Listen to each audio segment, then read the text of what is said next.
Doctors के कौमी दिन के मौके पर रेड क्रॉस और ताहिरा एजुकेशनल सोसाइटी के ज़ेर एहतमाम खून अतिया कैंप का इनेकाद। हैदराबाद की सिगाची कंपनी में जोरदार धमाका, 34 अफराद हलाक। तेलंगाना के रुकन पार्लियामेंट असदुद्दीन अवैसी ने तमाम मुसलमानों से इत्तेहाद के साथ लड़ने और वक्फ बोर्ड एक्ट तरमीम को मनसूख करने की अपील की। नंदियाल जिले के कुलमगंडला मंडल के अंकिरेड्डीपल्ली गांव में खवातीन पीने के पानी के मसाइल से दो चार। आवाज उर्दू टीवी में आपका इस्तकबाल है। डॉक्टर्स के कौमी दिन के मौके पर रेड क्रॉस और ताहिरा एजुकेशनल सोसाइटी के ज़ेर एहतमाम खून अतिया कैंप का इनेकाद। रेड क्रॉस सोसाइटी और ताहिरा एजुकेशनल सोसाइटी की जानिब से डॉक्टरों के कौमी दिन के मौके पर नादीगड्डा नंदियाल में रॉयल इंग्लिश मीडियम स्कूल के हाथे में खून अतिया कैंप का इनेकाद किया गया। इंडियन रेड क्रॉस सोसाइटी के जिला एग्जीक्यूटिव मेंबर याकूब की सदारत में होने वाले इस प्रोग्राम में senior doctors doctor Baban, senior खातून डॉक्टर नीरावती अरुणा कुमारी, मारूफ माहिर नफ्सियात डॉक्टर आरिफा बानो और रेड क्रॉस नंदियाल जिले के चेयरमैन दस्तगीरी पारला ने मेहमान खुसूसी के तौर पर शिरकत की। रेड क्रॉस के जिले मेंबरान और जिले इंतजामिया के अफसरान Badshah Tilakpalli Chaitanya, Red Cross blood storage centre के lab technician Ramesh, DFO Abdul Sami, Royal school Narayan school के नुमाइंदे इसहाक वली और दीगर ने शिरकत की। इसके अलावा ताहिरा एजुकेशनल सोसाइटी और रॉयल इंग्लिश मीडियम स्कूल के स्टाफ रिजवाना, सुमति, हुसैन, बादशाह, रेशमा और याकूब ने भी इस मौके पर अपना खून का अतिया दिया। इस मौके पर खिताब करते हुए मुखर्रीन ने जिले में रेड क्रॉस की खिदमात को सराहा।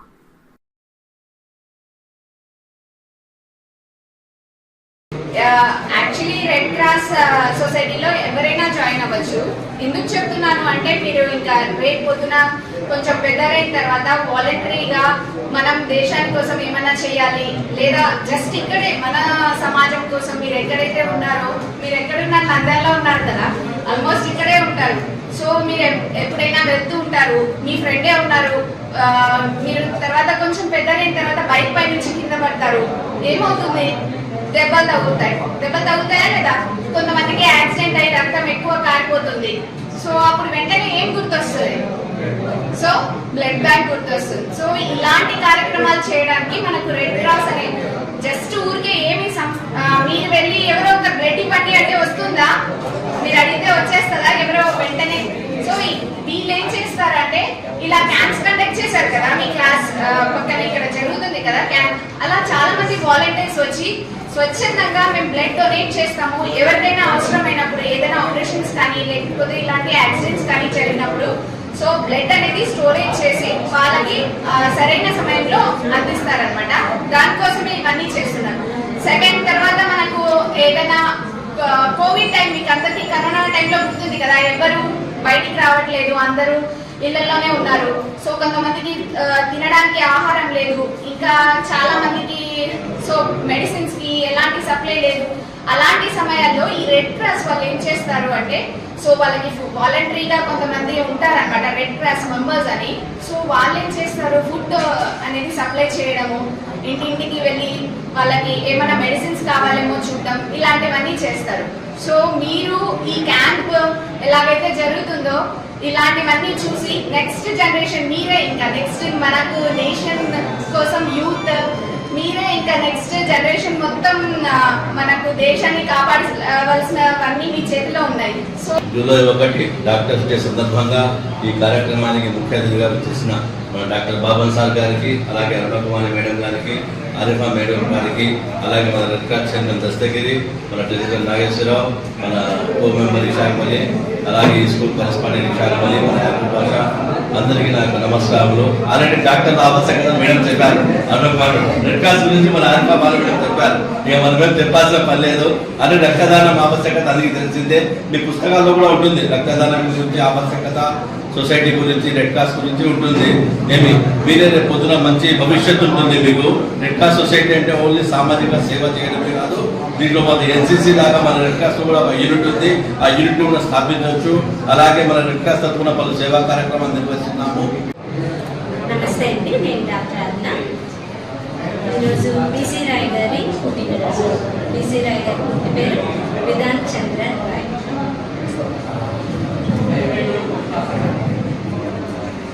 ఆయన ఎంబీబీఎస్ చేశాక లండన్లో పీజీ చేయాలని అనుకున్నారనమాట. కాకపోతే 30 సార్లు ఆయన అప్లై చేసినారు పోర్టుకి, కానీ వాళ్ళు యాక్సెప్ట్ చేయలేదు, ఆయనకి పీజీ చేయడానికి ఒప్పుకోలేదు. ఎందుకు అంటే మనం నల్లవాళ్ళము, అక్కడ ఉండేది లండన్లో ఉండేది తెల్లవాళ్ళు, తెల్లవాళ్ళకి నల్లవాళ్ళంటే కొద్దిగా చులకన భావం అనమాట.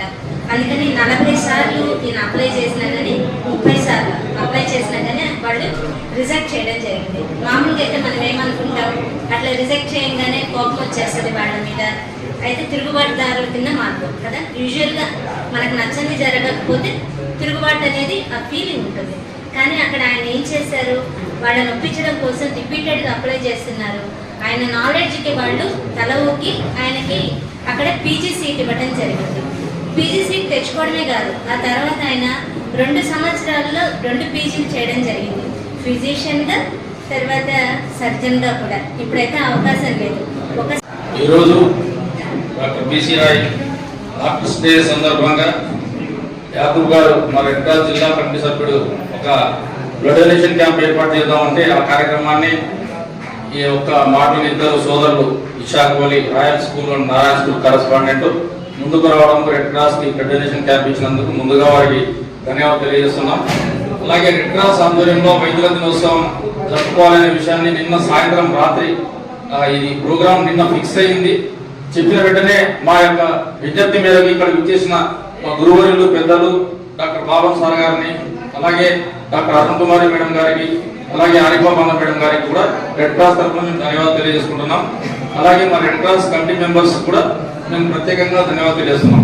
ఎందుకంటే చాలా వరకు మా మిత్రులు అంటుంటారు, ఈయన ప్రోగ్రామ్స్ అన్ని ఆయన టార్చర్ అని మనల్ని టార్చర్ పెడుతుంటారు. ఎందుకంటే 3 గంటల ముందు, 4 గంటల ముందు, 6 గంటల ముందే ప్రోగ్రామ్స్ ఫిక్స్ అవుతుంటే ఒక రోజు దాదాపుగా చాలా షార్ట్ టైంలో అనుకుంటే ఆ ప్రోగ్రామ్ అయిపోవాలనే విధంగా ఉంటే అందరి మిత్రులు కూడా ఎవరు విసుక్కోకుండా ఈరోజు తమకు ఎన్నో బాధ్యతలు ఉన్నప్పటికీ కూడా ఆర్గనైజేషన్ ని డెవలప్ చేయడానికి చాలా వరకు సహకరించారు. అందరి సహకారంతోనే గౌరవ జిల్లా కలెక్టర్ గారి ఆశీస్సులతో ఈరోజు నంద్యాల జిల్లాలో రెడ్ క్రాస్ భవిష్యత్తులో ఇంకా చాలా అద్భుతమైన కార్యక్రమాలతో ప్రజలకు సేవలు అందించబోతుంది.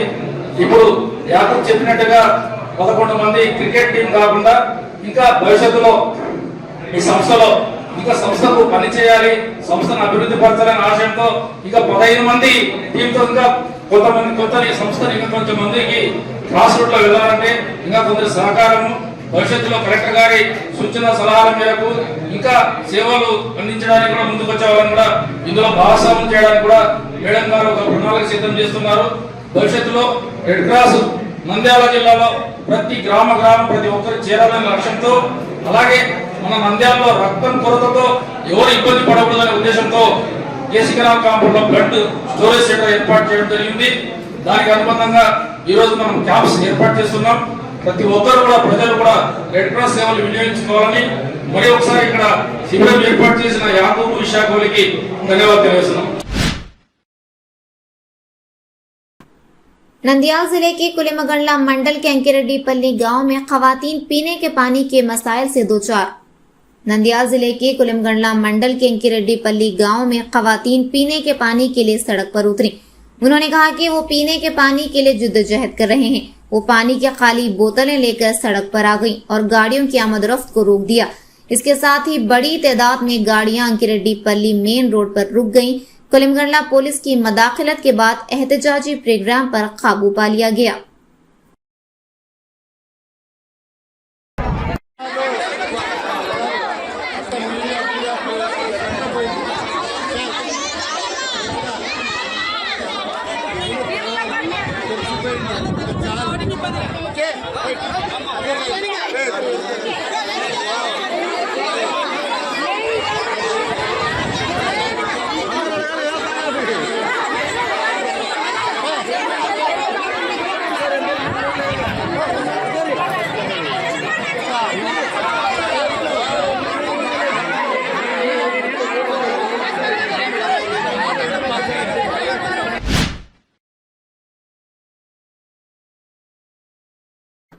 हैदराबाद की सिगाची कंपनी में जोरदार धमाका, 34 अफराद हलाक। सिगाची कंपनी के प्लांट में पीर की सुबह एक हादसा पेश आया। मंगल की सुबह तक सरकारी आदाद शुमार के मुताबिक 34 अफराद हलाक हो चुके हैं। इस बात का इंकशाफ संगारेड्डी एसपी ने किया। मजीद 35 अफराद जख्मी हुए, जिनमें से 11 की हालत तशवीशनाक है। 27 अफराद का पता नहीं चल सका है। तलाश की कार्रवाइयां जारी है। संगारेड्डी जिला कलेक्टर ने कहा कि मरने वालों की तादाद में मजीद इजाफा होने का खदशा है। हादसे के वक्त वहां कुल 143 अफराद मौजूद थे।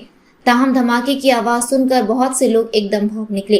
सिगाची कंपनी अपने पशामिलाराम हेडक्वार्टर में फाल दवासाजी के अज्जा यानी अद्वियात की तैयारी में इस्तेमाल होने वाले अज्जा तैयार करती है। तेलंगाना फायर डिपार्टमेंट के डीजी नागिरेड्डी ने कहा कि इसके लिए यहां एक micro crystalline cellulose dryer unit चलाया जा रहा है।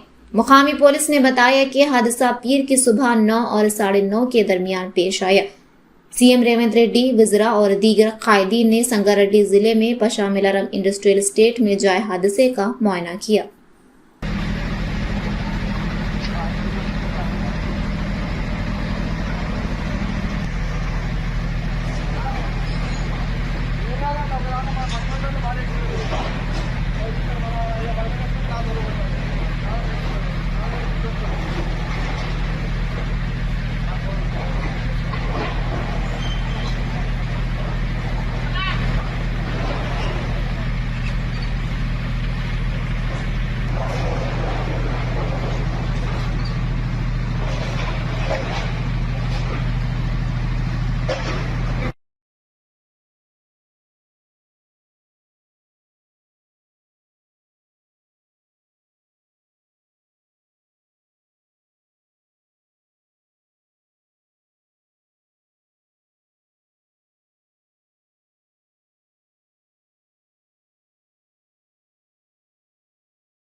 चल अక్కడ నుంచి పోపా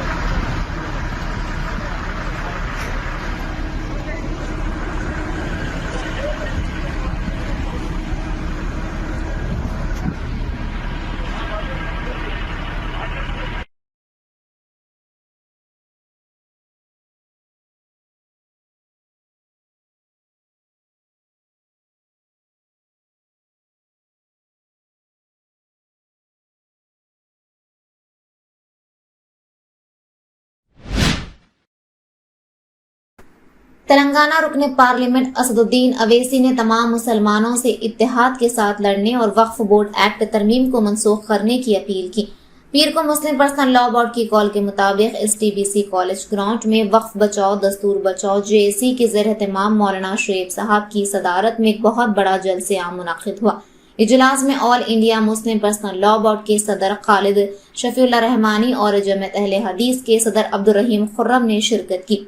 all India Muslim personal law board के सदर ने कहा कि जरूरत है कि मुस्लिम कम्युनिटी को मुत्तहिद होकर दूसरे लोगों के साथ मिलकर जद्दोजहद करें, जिनमें दलितों, अक़लियतों, सेक्युलर्स, आइन से मोहब्बत करने वालों और कानूनी माहिरीन शामिल हैं। CPM की मरकजी कमेटी के साबिक़ रुकन एम गफूर ने कहा कि मरकज की BJP हुकूमत मुसलमानों को दहशतज़दा कर रही है। उन्होंने कहा कि क़वानीन इस तरह लाए जा रहे हैं कि मुसलमानों के हुकूक़ को पामाल किया जाए। उन्होंने कहा कि इस ख्याल को दूर किया जाए कि इस मुल्क में मुसलमानों की आबादी कम है। उन्होंने कहा कि इस मुल्क में ईरान और पाकिस्तान से ज्यादा मुसलमान रहते हैं।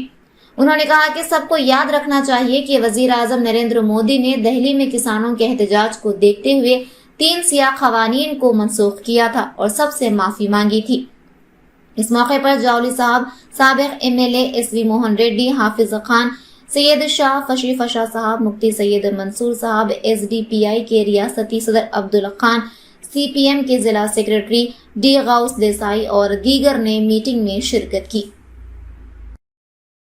तो दरगाह को, खानखा को आपसे छीन सकती है। आप इस खुशफहमी का शिकार मत रहिए, नहीं हमारे पास है, ये है। गवर्नमेंट कुछ भी सेक्शन 3C उठाकर पढ़ लीजिए आप, और फिर इसमें ऐसा कानून बनाया गया कि लिमिटेशन का कानून लागू कर दिया गया। अगर कोई 12 साल से 20 साल से वक्फ की जायदाद पर काबिज है तो चंद्रबाबू नायडू उसको मालिक बना रहे हैं। हम चंद्रबाबू नायडू से पूछना चाह रहे हैं, आपकी एक तरकारी की दुकान है हेरिटेज के नाम से, अगर वहां पर कोई 20 साल से कब्जा करके बैठ गया तो मेरी हो जाती, आपकी रहती। आप लिमिटेशन का कानून उस पर लागू कर दिए। आरएसएस यही चाहती है कि इस मुल्क में उनके पास एक लिस्ट है उन मस्जिदों की, दरगाहों की, खानकाहों की, वो उसको हासिल करना चाहते हैं।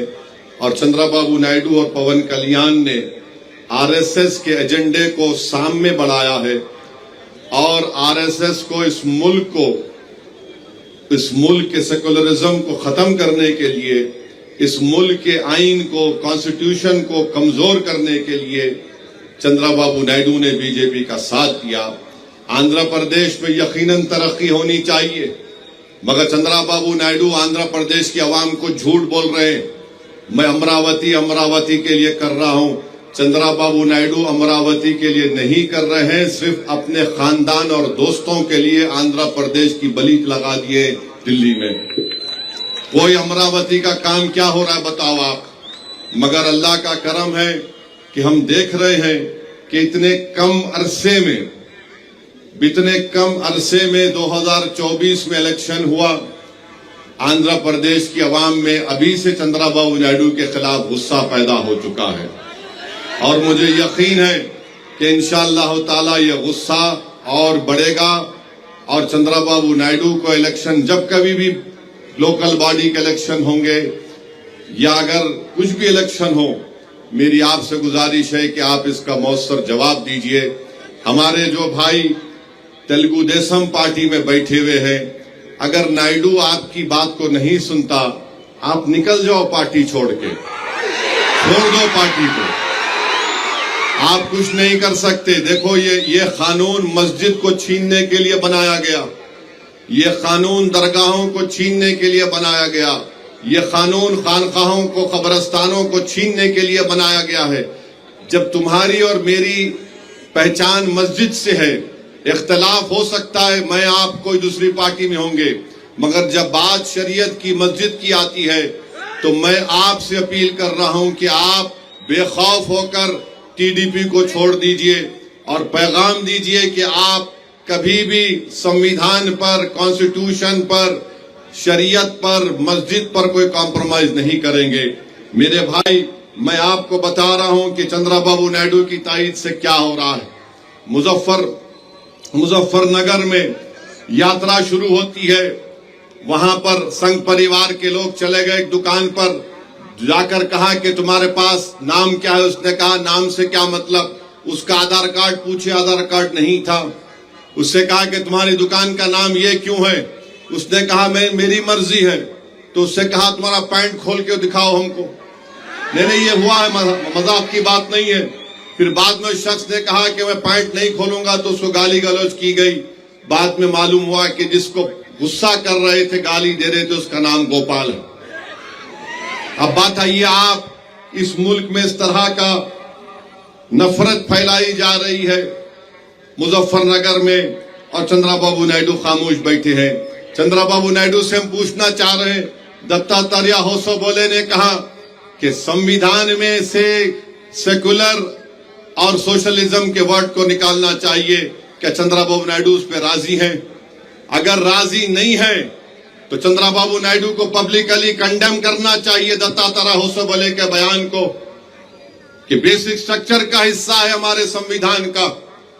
आप देख लीजिए आर्टिकल 9 क्या है, आर्टिकल 15, 16, 25, 26, 27, 29 क्या है ये। और फिर वोटर लिस्ट में नाम को भी मजहब के नाम पर से नहीं निकाला जा सकता। आज चंद्रबाबू नायडू उसकी भी तायीद कर रहे हैं। मैं आपके सामने बता रहा हूं आखिरी बात, महाराष्ट्र में बीजेपी की सरकार है। नायडू जाकर फडणवीस से बड़े गले मिले, पप्पियां लिए थे उसको। वहां पर क्या हुआ, वहां पर मीरा रोड में, नया नगर में 7 बंगालियों को पकड़ लिया गया। एक का नाम महबूब और शमीम खान था, कंस्ट्रक्शन वर्कर थे, थाना डिस्ट्रिक्ट में पकड़ लिए। उसके बाद और 3 को पकड़ लिए। उसके बाद मियां बीवी को पकड़ लिए, फजल, मदल और तस्लीमा को। इनको पुलिस ने इनका आधार कार्ड देखा, बोले कि नहीं तुम बांग्लादेश के हो। उसने कहा मुर्शिदाबाद का हूं, बोले नहीं। फोन निकाला, फोन फेंक दिए। उसने पैन कार्ड दिया, पैन कार्ड फेंक दिए। इन 7-8 हमारे बंगाली मुसलमानों को जो हमारे देश के हैं उनको बिठाकर बंगाल पहुंचाकर बीएसएफ के हवाले करके बीएसएफ वालों ने उनको खूब पीटा और उनको ले जाकर ढकल कर बंदूक की नोक पर भारत के बॉर्डर से निकालकर बांग्लादेश के बॉर्डर में फेंक दिए। ये हो रहा है चंद्रबाबू नायडू। आपको अपनी कुर्सी की पड़ी है, हमको हमारे देश से बंगाली जबान बोलते थे। एक शख्स ने कहा कि मेरे पास 5-8 हजार रुपये थे, बीएसएफ के लोगों ने 7,500 रुपये छीन लिए मुझसे, बांग्लादेश में ढकल दिया उनको। फिर बंगाल की पुलिस ने पूरा भिजाया, कागजात भिजाए कि यहां के रहने वाले 3 बॉर्डर है, उत्तर दिनाजपुर, कोच बिहार से ढकल दिए 7 के 7 लोगों को। बताइए क्या हो रहा है हमारे देश में। अरे अगर आपको महाराष्ट्र में बंगाली बोलने वाले बांग्लादेशी नजर आ रहे हैं, मैं नरेंद्र मोदी से ये कह रहा हूं, भारत के वजीर आजम से, अगर आप जबान को देखकर ऐसा कर रहे हैं तो क्या आप में इतनी हिम्मत नहीं है कि वो 4 जालिम लोग जो 26 हमारे हिंदू भाइयों को पहलगाम में गोली मारे, वो कहां छुप गए? निकालो उन जालिमों को मोदी। आप सिर्फ बंगाली जबान बोल रहे हैं। उनका एयरपोर्ट पे, पूना एयरपोर्ट पे उनका आधार कार्ड फाड़ दिए। बेचारे का 25,000 का स्मार्टफोन रख लिए हजरत पुलिस। आप बताइए क्या हो रहा है हमारे देश में। बहरहाल क्योंकि वक्त हो चुका है, मेरी आपसे गुजारिश है कि आप तमाम लोग मिलकर तेलुगु देशम को सबक सिखाएंगे, नहीं सिखाएंगे आप पवन कल्याण को बताएंगे कि सुपरस्टार आप हैं। मजीद इसी तरह के खबरों को जानने के लिए आप देखते रहिए आवाज उर्दू टीवी चैनल।